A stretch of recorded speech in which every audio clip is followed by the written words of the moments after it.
Hello mga kainitics! Ang gagawin po natin today ay magko-cooking unitics na naman po tayo.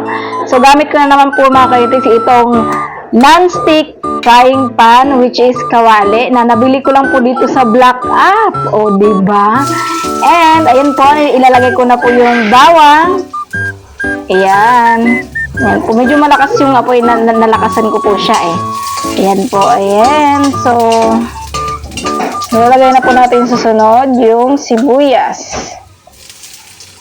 Ayan, halo-haloin lang po natin mga kainitics. Medyo nasunog na yung aking bawang na sobrang nalakasan ko yung apoy.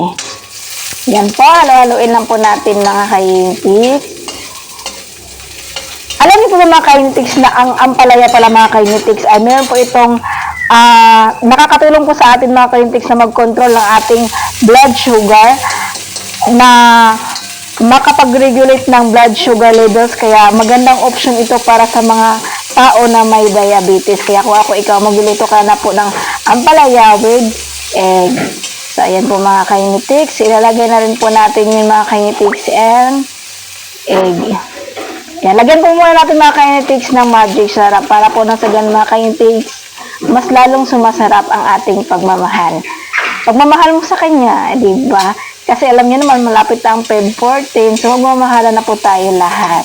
Ayan po, halo-haloin lang po natin mga kainitics. Ayan.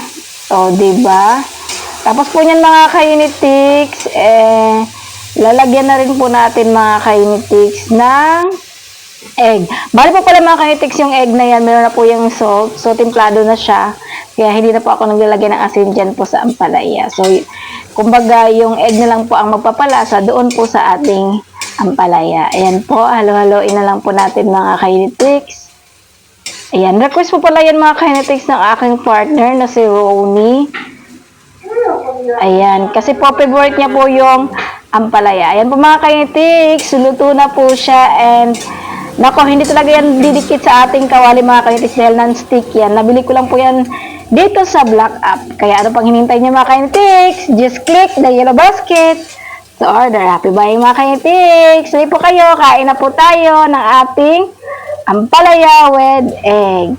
Happy cooking mga kainitics!